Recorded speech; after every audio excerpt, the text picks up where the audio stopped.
మీ background ఏంటి? ఎక్కడ నిజామాబాద్‌లో ఏంటి? పేరెంట్స్ బ్యాక్‌గ్రౌండ్ ఏం చేస్తుంటారు అమ్మ వాళ్ళు? మీకు నిజామాబాద్ అనగానే పాడి పంటలు, యాహ్! లేదంటే దుబాయ్‌కి వెళ్ళే వలస యెస్. యెస్. కూలీలు ఇవన్నీ హ్మ్. గుర్తుకొస్తుంటాయి గదా! సో, 2 కూడా ఉన్నాయి. అమ్మ ఇప్పుడు గూడా పొద్దున్న ఫోను జేసినప్పుడు గూడా కూరగాయలు అమ్ముతా ఉందనమాట. సో, అమ్మ కూరగాయలు అమ్ముతారు.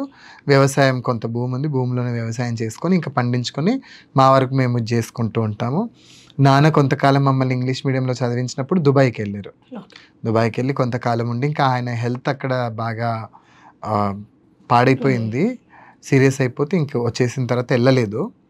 సో, ఆ రకంగా మా జక్రాన్‌పల్లి మండల్. హ్మ్. సో, మా సైడ్ అంతా కూడా దాదాపుగా లంబాడీ వాళ్ళందరూ కూడా కూరగాయలు, వ్యవసాయ ఆధారితమే. ఓకే. ఎక్కువగా చూసుకుంటే నా వయసు పిల్లలైతే దాదాపుగా 70% దుబాయ్‌లోనే ఉన్నారు. హ్మ్. బహుశా నేను గూడా వెళ్ళేవాడినేమో కానీ, మనకి కొంచెం ఈ పిచ్చి ఏదైతే ఉందో కవిత్వము, కథ అది సరే సంపాదన ఉండకపోవచ్చేమో గానీ, హ్మ్.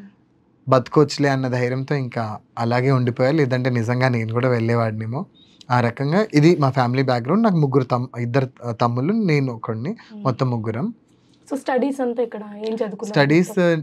మొదట శ్రీనికేతన్ అని ఆర్మూర్‌లో నర్సరీలో నన్ను జాయిన్ జేశారప్పుడు.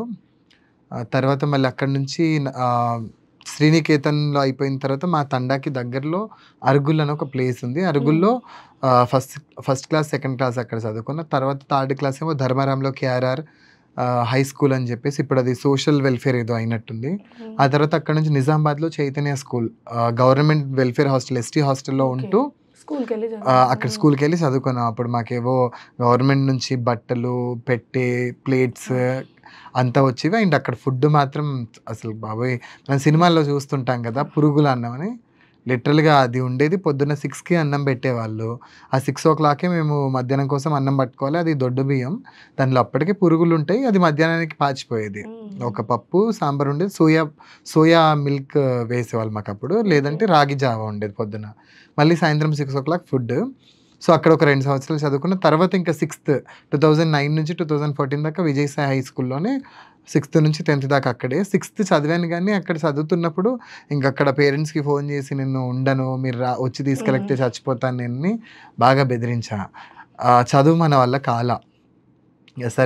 సరే నెక్స్ట్ ఇయర్ తీసేస్తామని చెప్పేసి అన్నవాళ్ళు, ఇంక నెక్స్ట్ ఇయర్ కూడా అక్కడే జాయిన్ చేసి 7థ్, 8థ్, 9థ్, 10థ్ అంతా అక్కడే. ఆహ్, కానీ ఆ టైంలో ఏమైందంటే నిజానికి ఎడ్యుకేషన్ కంటే కూడా తెలంగాణ మన హ్మ్. పోరాటం హ్మ్. హ్మ్. జరుగుతా ఉంది. ఎప్పుడు చూసినా హాలిడేస్ వచ్చేవి. సో, హ్మ్. ఒక రకంగా హాలిడేస్, ఆ వాతావరణం, మాకు 'ఆలీబాబా 40 దొంగలు' గాని, 'విక్రమ్ బేతాళ్' కథలు ఇలా ఇవన్నీ చదువుకోవడానికి బాగా పనికొచ్చాయి. అక్కడున్న టీచర్స్ వాళ్ళు చెప్పే కథలు మాకెప్పుడు చదివే. రోజు ట్యూషన్సే పెట్టేవాళ్ళు. ఓకే. రోజు ట్యూషన్స్, అది కూడా ఎక్కడ హాస్టల్‌కి వెనకాల. అంటే క్లాస్ రూమ్స్‌లో ఉంటే వీళ్ళు అవును. వచ్చి ఇది జేసేవాళ్ళని అవునవును. జెప్పేసి హ్మ్. హాస్టల్‌కి వెనకాల ఒక ప్లేస్ ఉండేది. అక్కడ కూర్చోబెట్టి పొద్దున్నుంచి సాయంత్రం దాకా అసలకి భలే టైమ్ పాస్ గానీ ఫైన్. నాకు ఆ రకంగా అది పనికొచ్చిందని జెప్పొచ్చు. ఇక తర్వాత అప్పుడే రాయడం ఆహ్, స్టార్ట్ చేసారా అప్పుడే. మీరు? హ్మ్. అప్పుడు బొమ్మలు వేసేవాడిని యాక్చువల్‌గా. ఆ హ్మ్. బొమ్మలకి క్యాప్షన్స్ రాసేవాడిని. ఇప్పుడు మనం మార్కెట్‌లో వెళ్తే మనకి పెద్ద పెద్ద చార్ట్స్ మీద బొమ్మలకి పైన 2 లైన్‌ల అవును. క్యాప్షన్స్ ఉండేవి. అవునవును. అవి చూస్తే ఓకే. ఇదేదో బావుంది. కానీ నేను వేసిన బొమ్మలకి ఇన్‌కంప్లీట్‌గా ఉంది గదా! ఏదో రాద్దాము అని హ్మ్. ఇవేమైనా పద్యాలుంటాయి గదా! అలా నా పేరు కార్తీక్ కాబట్టి 'కార్తీ' అన్న పేరుతో ఓకే. జస్ట్ మకుటాలు పెట్టుకుంటూ రాసేవాడిని. ఇగ అలా అందరూ నా బుక్ తీసుకునేవాళ్ళు. వాళ్ళేదో చదువుకునేవాళ్ళు. వాళ్ళు రాసుకునేవాళ్ళు. కాపీ చేసుకునేవాళ్ళు. ఆ రకంగా దాదాపుగా అక్కడున్న తెలుగు టీచర్స్ కొంచెం హ్మ్. ఎంకరేజ్‌మెంట్. ఒక రకంగా విజయసాయిలో ఉన్నప్పుడు కొంతవరకు నేను ఈ కళల పట్ల అంటే లైక్ సింగింగ్ గాని, డాన్సింగ్ గాని, నాటకాలు ఇవన్నీ ఉండేవన్నమాట. హ్మ్. దాదాపుగా లలిత కళల్లో అప్పుడు ఆరితేరేవాళ్ళం. సో, 10థ్ తర్వాత మళ్ళీ ఇంటర్ 10థ్ అదంతా? తర్వాత ఆహ్, అమ్మకి ఎవరో డిప్లొమా చేస్తే తొందరగా జాబొస్తది హ్మ్. రిజర్వేషన్ అని అంటే నాకిష్టం లేని దాంట్లో జాయిన్ చేశారు. అప్పుడు మేడ్చల్ గవర్నమెంట్ పాలిటెక్నిక్ ఓకే. కాలేజ్‌లో నేను త్రిబుల్ ఈ జాయిన్ అయ్యాను. హ్మ్. ఆహ్, అక్కడ కూడా ఒక మంచి మలుపే జరిగిందని చెప్పొచ్చు. ఎందుకంటే అక్కడ నాకు డిప్లొమా త్రిబుల్ ఈ నా వల్ల కాలేదు. మనకు అంటే మనం సినిమాల్లో చూస్తాం కదా! లిటరల్‌గా అలాగే ఉండేది. సో, హాఫ్ డే ఉండేవాళ్ళము. అప్పుడే బంక్ కొట్టేసి. ఎళ్ళిపోయేవాళ్ళం. ఇదే హ్మ్. పని మాకు. ఇగ అందరూ అమ్మాయిలు, అబ్బాయిలు మాకందరికి ఇంకా. ఎందుకంటే ఆఫ్‌కోర్స్ అంత ఇంట్రెస్ట్ ఉండేది అదే. కాదు. ముఖ్యంగా నాకైతే ఒక దగ్గర కూర్చొని ఉండడం అనేది కష్టం. సో వాష్రూమ్ అని చెప్పేసి లైబ్రరీకి వెళ్ళిపోతే అక్కడ సౌభాగ్య అని ఒక రైటర్, ఆయన పేరు విజయ్ కుమార్, ఆయన కలం పేరు సౌభాగ్య. ఆయనది 20వ శతాబ్దపు ఇంగ్లీష్ కవులు పుస్తకం దొరికింది. ఓకే. దాంట్లో నాకు మేడ్చల్ రోడ్ అని కనబడితే మేడ్చల్లో ఎవరబ్బా రైటర్ అని కాంటాక్ట్ అయ్యాను ఆయన్ని. తర్వాత ఇంకా ఆయనతో మంచి ఫ్రెండ్షిప్ ఏర్పడి పుస్తకాలు ఏవున్నా కానీ సుచిత్రలో ఉండేవారు ఆయన. వాళ్ళ ఇంటికి వెళ్ళడము, పుస్తకాలు తెచ్చుకోవడం. వస్తున్నాను అంటే తన మీద అప్పుడే నాగరాజ్ అని ఒక స్టూడెంట్ పిహెచ్డి చేసేవారు. ఆయన కూడా వస్తే మాకు అక్కడ ఆయన వండి పెట్టేవాడు. సాయంత్రానికి సార్ వాళ్ళ మిస్సెస్ జాబ్ చేసేవారు. ఆవిడ వస్తే ఆవిడ బిస్కెట్స్ అవి ఇవి ఫ్రూట్స్ సంథింగ్. సో ఆ రకంగా మీ ఏజ్ అప్పుడు 15, 16, 17 ఇదే కదా? సమ్ 17, 16, 17 ఇంటర్ ఏజ్ అంతే. 16, 17 ఇంటర్ చేయలేదు అప్పటికి. అవునవును. అది డిప్లొమానే. ఆ రకంగా ఇంకా ఈయన సౌభాగ్య గారితో కలిసి సభలు సమావేశాలు తిరిగేవాడిని. ఆ రకంగానే మెర్సీ మార్గరెట్ అని ఒక పోయిట్ పరిచయం అయ్యారు. ఆవిడ కవిత్వం పరిచయం అయ్యి ఇంకా ఆవిడతో నేను కలవడము, ఆవిడతో కూడా మీటింగ్స్కి వెళ్ళడం. ఆ రకంగా సౌభాగ్య గారు మెర్సీ గారితో కలిసి ఇంకా మీటింగ్స్కి తిరగడం ఇదే పని ఉండేది అప్పట్లో. సో చదువు అంతా పక్కకు పోయింది. దాదాపుగా నాన్నకి పిచ్చి కోపం. దుబాయ్లో ఉండేవారు ఆయన. సరే ఎంత గవర్నమెంట్ కాలేజ్లో సీట్ వచ్చినప్పటికి కానీ మనం ప్రైవేట్గా మన హాస్టల్లో ఫీజు కట్టుకోవాల్సి ఉంటుంది. ఎందుకంటే అక్కడ మాకు ఎస్సీ హాస్టల్ ఉండేది, ఎస్టీ వాళ్ళకి అలౌ లేదు అక్కడ. సో ఇంకా ఫీ పే చేసుకోవాల్సి వచ్చేది. ఇట్లా కాదని ఇంకా పేరెంట్స్కి ఏమో వాళ్ళు కావాలి అనుకున్నది నేను చదవట్లేదు, నాకు కావాలనుకున్నది వాళ్ళకి ఇష్టం లేదు, ఇంకా ఏం చేయాలో అర్థం కాక నేను అక్కడ శాంతి జిరాక్స్ సెంటర్ అని చెప్పేసి మేడ్చల్ బస్ స్టాప్లో ఉండేది. అక్కడ తర్వాత శామ్నెట్ సెంటర్ అని, అక్కడ అనిల్ ఇప్పటికీ ఫ్రెండ్, వాళ్ళతో ఇప్పటికీ నేను కనెక్షన్లో ఉన్నాను, మాట్లాడుతుంటాను, అప్పుడప్పుడు జిరాక్స్ కోసం వెళ్తుంటాను. అక్కడ పని చేసుకుంటూ పార్ట్ టైమ్స్ చేసుకుంటూ ఆ బస్ స్టాప్లోనే పేపర్స్ పాంప్లెట్స్ బస్లో అతికించడము, గోడలకి ఇచ్చేయడం, ఇవన్నీ చాలా అక్కడ ఇంకా చాలా జరిగాయి. క్యాటరింగ్స్, ఫ్రెండ్స్తో కలిసి క్యాటరింగ్స్కి వెళ్తే అక్కడ ఫుడ్ అదంతా ప్యాక్ చేసుకొచ్చే వాళ్ళము, రుమాలి రోటీస్ ఇవన్నీ ఇట్లా అంతా జరిగేది చాలా. ఎందుకు మీరు చదువు అంటే కాలేజ్కి వెళ్ళట్లేదు కాబట్టి పంపడం ఆపేశారా హాస్టల్ ఫీజు? పంపడం అంటే పాపం అప్పటికే నేను గవర్నమెంట్ కాలేజ్లో నాకు సీట్ వచ్చింది, కానీ అప్పటికే ఇద్దరు తమ్ముళ్ళు చదువుతున్నారు ప్రైవేట్గా అంటే అట్లీస్ట్ 30,000 ఫీజు అప్పుడు, 20-30,000. సో నాన్న సంపాదన మీద ఇప్పుడు అమ్మ చూసుకోవాలి, అమ్మ కూరగాయలకి చేసేది అంతా నడుస్తూ ఉంటుంది, అమ్మకి నాన్నకి నానమ్మ తాతయ్య వాళ్ళని చూసుకోవాలి, అంతా ఉంటుంది కదా. సో ఆయనకు వచ్చే దాంట్లో ఇవన్నీ చేయాల్సి వస్తుంది. సో నాకు పంపించే లిమిటేషన్ 1000K. సో 1000 రూపీస్కి ఇంకప్పటికి రూమ్ రెంట్ కూడా ఇది అయ్యేది కాదు. అదృష్టానికి మేము లిటరల్గా ఒక పక్క సైడ్కి తిరిగి పడుకుంటే నలుగురు సరిపోతారనమాట. సాయి కిరణ్ అని నా diploma EC friend, Manohar, Sushant, మేము నలుగురము మేడ్చల్ ఆర్టీ కాలనీలో ఉండేవాళ్ళం. చిన్న రూమ్. తర్వాత వాళ్ళు ముగ్గురు వెళ్ళిపోయారు, అది నేను ఒక్కడనే ఉన్నా. అదృష్టానికి మా ఓనర్ 1200కి ఆ రూమ్ ఇచ్చేస్తే ఇంకా నేను ఒక్కడనే ఉంటూ పుస్తకాలు పెట్టుకొని ఇక అలా నడిచేది. ఆ టైంలోనే ఇంక ఇది చేసుకుంటూ ఇంకా డిప్లొమా దాదాపుగా 18 బ్యాక్లాగ్స్ వచ్చేసాయి. మనకి క్లియర్ కావట్లేదు, ఏం చేయాలో తోచట్లా. అప్పటికే ఇంకా మనం కవిత్వం అది రాస్తున్నాం, కొంతమందికి నేను రాస్తానన్న విషయం తెలుసు. ఫేస్బుక్లో మనం సోషల్ ప్లాట్ఫామ్స్లో అక్కడిక్కడ వేదికలలో రాస్తూ ఉన్నాము, మనవి చదువుతున్నారు. సో ఆ టైంలో ఏం చేయాలో అర్థం కాక డిస్టెన్స్ ఎడ్యుకేషన్ గురించి తెలిసింది. 2017లో బిఏ అంబేద్కర్ మా మేడ్చల్లో అక్కడ రైల్వే స్టేషన్ దగ్గరలో ఉంటే నేను వెంటనే జాయిన్ అయ్యాను. మనకేంటంటే 18 ఏళ్ళు దాటితే 10th ఉంటే చాలు, డైరెక్ట్ మనం డిగ్రీ జాయిన్ అవ్వచ్చు, ఇంటర్మీడియట్ ఉండాల్సిన అవసరం లేదు. సో ఇంకా నేను అన్ని literature, Telugu, Hindi, English 3 literatures తీసుకొని జాయిన్ అయిపోయా. 2017లోనే అప్పటికే నా దగ్గర పుస్తకం ఈ బల్దేర్ బండికి సంబంధించి అన్ని కవితలు ఉంటే పత్తిపాక మోహన్ గారని ఆయన రైటర్, సాహిత్య అకాడమీ బాల సాహిత్యంలో వచ్చింది. ఆయన ఇప్పుడు ప్రస్తుతానికి బెంగళూరులో నేషనల్ బుక్ ట్రస్ట్కి రీజనల్ డైరెక్టర్గా ఉన్నారు. ఆయన ఎన్బిటి తరపున ఏదో ఆర్థిక సహాయం ఉంది అని అంటే ఆయన్ని కలవడానికి వెళ్ళాను. యంగ్ రైటర్స్కి ఉంది అంటే ఆ విషయం తెలిసి నేను వెళ్తే, అది యంగ్ రైటర్స్ ఎవరు అని అంటే మెయిన్గా విమెన్ రైటర్స్కి వాళ్ళ నుంచి సపోర్ట్ అంట, మెన్కి కాదు. సో అప్పుడు తను ఏం చేశారంటే, సూర్యధనంజయ్ తెలుసా అన్నారు. లేదండి నాకు తెలియదు. మీ బంజారా నుంచి తొలి ప్రొఫెసర్, నువ్వు ఆమెను ఖచ్చితంగా కలవాలి, చాలా బుక్స్ వేసింది అంటే వెళ్ళాను, ఆవిడని కలిశాను. నేను నా దగ్గర ఉన్న కవితలు ఇచ్చాను. చదివి ఇది నిజంగా నువ్వు రాసావా అంటే అవునండి. కాపీ కొట్టావా నిజం చెప్పు అని. లేదండి నేనే రాశాను అని. ఆవిడ ఓకే మరి చదువు ఏం చదువుకున్నావు అంటే డిప్లొమా ఫెయిల్, అంబేద్కర్ జాయిన్ అవుదామని అనుకుంటున్నాను నేను.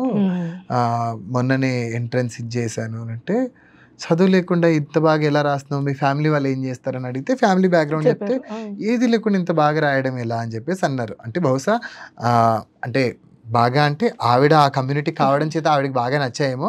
అలాగని ఆవిడకి నచ్చాయని అందరికీ నచ్చాలని రూల్ కూడా లేదు. నాకు దాంతో ప్రాబ్లం లేదు. అందరికీ నచ్చాలని కూడా నేను ఏం అనుకోలేదు. అండ్ మొదటి నుంచి కూడా నాకు నచ్చే వాళ్ళకి నచ్చుతాయి, నచ్చిన వాళ్ళకి నచ్చవు కాబట్టి. సో, ఆ రకంగా అప్పటినుంచి మేడంతో అసోసియేట్ అయ్యి నేను రాసిన వాటిలో ఎడిటింగ్స్, కరెక్షన్స్ చేయడం ఇట్లా కాదు, అట్లా కాదు, ఇలా మాట్లాడకూడదు, డ్రెస్ సెన్స్ ఇలా అని ఇక లిటరల్‌గా లైక్ నన్ను అప్పటిదాకా మనము దాదాపుగా ఊర్లో ఎలా ఉంటామో మనకొక పద్ధతి లేకుండా ఆ రకంగా ఉండేది. బట్ ఆఫ్‌కోర్స్ ఇప్పుడు కూడా అలాగే ఉంటాను. ఎందుకంటే నేచురల్‌గా ఉన్నదాన్ని ఎలా పోగొట్టుకుంటాను కానీ ఇప్పటికీ అంటది. కొంచెం డీసెన్సీ మెయింటైన్ చెయ్యి. ఇట్లా కాదు నువ్వు రాస్తున్నావు. 10 మంది ఎవరు చూసుకున్నా నువ్వు రాస్తున్నావు అని అంటున్నారు కాబట్టి బావుండాలి. ఇట్లా అని చెప్తూ ఉంటారు పాపం. ఆ టైంలో కొంచెం నడుస్తది. మళ్ళీ తర్వాత నార్మలే అనమాట. సో, ఇప్పుడు పేరెంట్స్ నుంచి ఎలా ఉంది మీకు? అంటే అందరు పొగుడుతూ వరకు ఓకే. అందరికీ నచ్చుతది. మా కొడుకు పేపర్‌లో వస్తున్నాడు, టీవీలో వస్తున్నాడు. ఒక ఫైనాన్షియల్ వరకు వచ్చిన, ఒక లైఫ్ సెటిల్‌మెంట్, ఒక జాబ్ దగ్గరకొస్తే అమ్మ గాని, నాన్న గాని ఎలా రియాక్ట్ అవుతారు? వాళ్ళు పాపం వాళ్ళు ఇప్పుడే కాదు మొదటి నుంచి కూడా నేనేదో జాబ్ చేసుకోవాలని వాళ్ళు జాబ్ చేసుకోవచ్చు కానీ నాకు ప్రాబ్లమ్ ఏంటంటే ఈ పీజీ చదువుతున్నాను ప్లస్ అటు మల్టిపుల్ వర్క్స్ రాసుకోవడం ఉంటది. మనకి చదువుకోవడం ఉంటది. ఈ టైంలో మనం ఎంత ఎఫర్ట్ పెట్టినా గానీ ఒక స్థిమితమైన అంటే రికార్డ్ చేసుకొని మైండ్‌లో ఉంచుకొని దాన్ని మనం వాడుకొని రేపు ఎగ్జామ్ దాకా ఎళ్ళేటప్పటికి ఉంటదో లేదో తెలీదు. కాబట్టి నా వరకు నాకు బహుశా జాబ్‌కి సంబంధించి డిఫికల్టీ అనే చెప్పొచ్చు. సో, నేను ప్రస్తుతానికి ఏంటంటే నేను ఒకటే చెప్పిన. నాకేం కోట్లు సంపాదించి వెనకేసుకోవాలని లేదు. నాకు గ్యారంటీగా లేదు. రూమ్ రెంట్ కట్టుకోవడానికి నాకు డబ్బులొస్తే చాలు. ఏదో ప్రయత్నాలు చేస్తున్నా. పీజీ అయిపోయి యూజీసీ నెట్టో లేదంటే అట్‌లీస్ట్ పీహెచ్‌డీ నేను చేసుకుంటే నేను ఎక్కడో గెస్ట్ ఫ్యాకల్టీగా అయినా జాయిన్ అవ్వాలి అనేది నా ఇది. సో, వాళ్ళకేంటంటే ఇంటి పక్కోళ్ళకి జాబ్ వచ్చేస్తుంది. వాళ్ళకొచ్చేస్తుంది. వస్తే వచ్చింది సంతోషం. మంచిదే. మేధావులు మనం మేధావులు కాదు గదా! మన మేధస్సుకు సంబంధించినట్లు మనం మానసికంగా దానికి ట్రైన్ అయ్యి వెళ్ళాల్సి ఉంటుంది. సో, నేను చాలా ట్రై చేస్తున్నా ఇట్లా కాదు. నేను మీ దగ్గర డబ్బులైతే అడగట్లేదు. నేను మేనేజ్ చేసుకుంటున్నాను కదా అని లాస్ట్ ఇయర్ నేను ఇంటర్మీడియేట్ పిల్లలకి ఇంగ్లీష్ చెప్పాను. ఫస్ట్ ఇయర్, సెకండ్ ఇయర్ పిల్లలకి 1 ఇయర్ జాబ్ చేశాను నేను. అనుకున్నాను ఇప్పుడు కూడా జాబ్ చేయొచ్చు కానీ పీహెచ్‌డీ 26 ఏళ్ళు 30 వచ్చేటప్పటికి కంప్లీట్ చేసుకోవాలని అనుకుంటున్నా. సో, మామూలుగా వేరే ఫ్రీలాన్సింగ్ వర్క్స్ చేసుకుంటూ ఉంటారు. ప్రస్తుతానికి యాంకర్‌గా నేను దూరదర్శన్‌లో అక్షరం అనే కార్యక్రమాన్ని నిర్వహిస్తున్నాను. అది చేసుకుంటున్నాను. యాంకరింగ్ వర్క్ అదొక్కటే చేస్తున్నాను. వేరే ఏం పనులు పెట్టుకోకుండా రాసుకోవడం, చదువుకోవడం. నాకేంటంటే కొంచెం ఈ హైదరాబాద్‌కి వచ్చిన తర్వాత ఈ వాతావరణం గానీ ఇదంతా కూడా కొంచెం ఇది కాక వెంటనే అంటే వాతావరణానికి సంబంధించి వాతావరణం చేంజ్ అయితే కొంచెం సిక్ అయిపోతుంటాను. మనుషుల్ని చూసినా సిక్ అయిపోతుంటాను. భయం వల్ల కొంచెం నర్వస్ ఇదైపోయి కొంచెం డెలికేట్ టైప్ అనమాట. అందుకని ఎక్కువ ఎఫర్ట్ తీసుకోవట్లే. వద్దు ఇంకా చాలు ఉన్న దాంట్లో చాలు మనం చాలు ఇంకా ఏముంది రూమ్ రెంట్ కట్టుకొని వచ్చే దాంట్లో ఇది మన ఫ్రెండ్స్ కొంతమంది ఉన్నారు ఏదో ఏమైనా కావాలని అడుగుతుంటారు. నాకు అవసరం ఉంది అని అంటే వెంటనే పంపిస్తారు. చాలు నాకేం ప్రాబ్లం లేదు. అడగడానికి సిగ్గేం లేదు. వాళ్ళు కూడా దెన్ నెవర్ ఫీల్ లైక్ మనోడే అవసరం ఉంటే చెప్పు అని. కాబట్టి నడుస్తుంది. మీ ఫ్యూచర్ ప్లాన్స్ ఏంటి? అంటే బుక్స్ రాస్తారు, రచనలు చేస్తూ ఉంటారు. అంటే ఒక టీచర్‌గా సెటిల్ అవ్వాలనుకుంటున్నారా? లేకపోతే ఏమవుతుందనేది నాకే తెలీదు. అంటే ఇప్పుడు ఎంఏ తెలుగు చేస్తున్నారు. Telugu final year. అంతకుముందు ఎంఏ ఇంగ్లీష్ చేశాను. ఎంఏ ఇంగ్లీష్ చేశారు. ఇది డబుల్ పీజీ. అదే. అంటే గ్రాడ్యుయేషన్ ఏం చేశారు? అంటే డిప్లొమా ఆపేశారు. దాని తర్వాత ఎలా కంటిన్యూ చేశారు? తర్వాత మన అంబేద్కర్ యూనివర్సిటీ తెలుగు, హిందీ, ఇంగ్లీష్ 3 చేశాను. బిఏ చేశారు. చేసిన తర్వాత మళ్ళీ డిఎడ్ చేద్దాము అని అనుకుంటే ఖచ్చితంగా ఇంటర్మీడియట్ ఉండాలి అన్నారు. కూకట్పల్లి జూనియర్ కాలేజ్లో మేరీ అని ఒక మేడం ఉంటే అప్పటికే నాకు మేడ్చల్, బొల్లారం, సికింద్రాబాద్ దాదాపుగా హైదరాబాద్ మొత్తం మల్కాజ్గిరి అన్ని చోట్ల తిరిగితే ఎవ్వరు అడ్మిషన్ ఇవ్వాల. ప్రైవేట్ క్యాండిడేట్ని మేము తీసుకోము అని. ఇంకా ఇక్కడ కూకట్పల్లి ఆ కాలేజ్లో నాకు అప్పటికే క్యాటరింగ్స్కి చేసిన డబ్బులతో అంతా తిరిగి అయిపోయినా ఏం లేవు. ఒకటే ఏడుపు మొఖం పెట్టుకొని మేడం నా వల్ల అయితలేదు, పైసలు కూడా అయిపోయినాయి నా దగ్గర, ఇంకా నాకు అడ్మిషన్ ఇస్తారా మానుకోమంటారా అని అంటే పాపం ఇంకా ఆవిడ ఏదో చేసి మొత్తానికి 2 రోజుల తర్వాత ఫోన్ చేసి రమ్మనంటే వెళ్ళి అలా అడ్మిషన్ రావడం, అలా HEC Telugu medium okay. Telugu medium దొరికింది. అండ్ ఇంకొకటి మ్యాథ్స్ ఉండకూడదు అంటే మా ఫ్రెండ్స్ కూడా హెచ్ఈసి తెలుగు మీడియంలో మ్యాథ్స్ ఉండదు ఉండదు అన్నారు. కదా. అందుకని నేను ఇంకా తెలుగు మీడియమే తీసుకొని అతి కష్టం మీద నిజానికి ఇంగ్లీష్ మీడియం చదువుకున్నాను అవును. నేను. అలా అది కంప్లీట్ చేసి 2017 కాదు 18 అనుకుంటా, 18లో ప్రైవేట్ క్యాండిడేట్గా first year second year complete చేసి 590 మార్క్స్తో పాస్ అయిపోయి ఇంకా డిఎడ్ రాశాను. ఓకే. అలా ఎంఎన్ఆర్ కాలేజ్ కూకట్పల్లి హౌసింగ్ బోర్డులో ఎంఎన్ఆర్ కాలేజ్లో డిఎడ్ చేశాను. డిఎడ్ చేస్తూనే అటు ఇటు మొత్తం కావాల్సినవన్నీ కూడా చేసుకుంటూ ఓకే. పూర్తి చేస్తూ ఇప్పుడు ఎంఏ తెలుగు ఫైనల్గా ఇది చేస్తూ ఇది అయ్యాక పిహెచ్డి చేయాలనేది ఆలోచన. ఓకే. అట్ లాస్ట్ అండి, ఇప్పుడు కొత్తగా రాయాలనుకునే వాళ్ళకి, ఆల్రెడీ రాస్తున్న వాళ్ళకి, ఇప్పుడు మీరు ఆల్రెడీ కాలేజ్ డ్రాప్ అవుట్ అయ్యారు, డిప్లొమా అంటే దాన్ని పూర్తి చేయలేదు కదా. సో అలా స్టూడెంట్ దశ నుంచి చాలామంది మనం చూసాం. ఇప్పుడు మనం కొత్తగా ఇప్పుడు మీది వింటున్నాం, ఇంత చిన్న ఏజ్ వాళ్ళు ఇప్పుడు కూడా రైటింగ్ కోసం కాలేజ్ ఆపిన వాళ్ళని. ఇదే ఒకప్పుడు ఉండేది, ముందు జనరేషన్లో వాళ్ళు కవితలు రాయడం, కథలు రాసేవాళ్ళు, చదువుని ఆపేసి వచ్చేవాళ్ళు. సో అలా ఇప్పుడు ఉండే వాళ్ళకి ఏమైనా మెసేజ్ లాగా ఇస్తారా, ముందు పూర్తి చేయండి, లేదంటే ఇక్కడ ఇలాంటి ఫ్యూచర్ ఉంది? సో వాళ్ళకి ఎలాంటి భరోసా ఇస్తారు, ఎలాంటి సజెషన్స్ ఇస్తారు ఇప్పుడు వచ్చే యూత్కి? నిజానికి నన్ను అడిగితే ఎవరైనా అలా రాస్తాను అంటే గ్యారంటీగా రాయొద్దనే చెప్తాను నేను. వద్దంటారా? వద్దనే చెప్తాను. ఎందుకు అంటే మనకు అట్లీస్ట్ ఒక డిగ్రీ దాకైనా కానీ ఉంటే, ఎందుకంటే మీరు ఎక్కడికైనా వెళ్ళండి, మీ డిగ్రీ పీజీ సర్టిఫికేట్ వల్ల మీకు అట్లీస్ట్ మీ శాలరీ ఒక 1000 రూపాయలు 2000 ఎక్స్ట్రా ఇస్తున్నారు. అది ఎట్లాంటి పని అయినా కానివ్వండి. సో ఎడ్యుకేషన్ సరే మీరు కాపీ కొట్టి రాశారా, ఏం చేసి రాశారు అనేది వాళ్ళకి అవసరం లేదు. సర్టిఫికేట్ అనేది చాలా అవసరం. మనిషి దిమాగ్ కంటే కూడా కాగితంకే చాలా వాల్యూ ఉంది. సో అలాంటప్పుడు నిజం చెప్పి నేను సాహిత్యం రాసి చాలామంది 100 మంది ఫ్రెండ్స్ని సంపాదించుకున్నాను, ఇంత పేరు వచ్చింది, ఇదంతా ఓకే. కానీ దీని ద్వారా నాకు డబ్బులు రాలేవు కదా. సో మనిషి బ్రతకడానికి డబ్బులు, నా అదృష్టానికి నాకు చుట్టూ చాలా మంచి ఫ్రెండ్స్ ఉన్నారు కాబట్టి నేను ఇక్కడ దాకా రాగలిగాను. సో నాకు దొరికే సపోర్ట్ అందరికి దొరుకుతుందని నేను గ్యారంటీ ఇవ్వలేను. అందుకని రాయాలి అనుకుంటే better keep your desires with you. Like desire అని అనకూడదు, కానీ అఫ్ కోర్స్ ఇప్పుడున్న వాళ్ళకి రాయడం అనేది ఒక డిజైర్ లాంటిది, అది ప్యాషన్ కానీ డిజైర్ లాంటిదే. కాబట్టి అది కొంచెం అణుచుకొని చదువు బార్డర్ పాస్ అయినా పర్లేదు, కానీ చదువు మొత్తం కంప్లీట్ చేసుకున్నాకే అట్లీస్ట్ మీకు ఒక సెటిల్మెంట్, ఒక 10,000 రూపాయల జాబ్ ఉన్నా కానీ మీ రూమ్ రెంట్ మీ పేరెంట్స్ మీద ఆధారపడకుండా కట్టుకోగలిగితే దెన్ పార్ట్ టైం లాగా జస్ట్ 1 hour 2 hours మీరు కేటాయించుకోవాలి.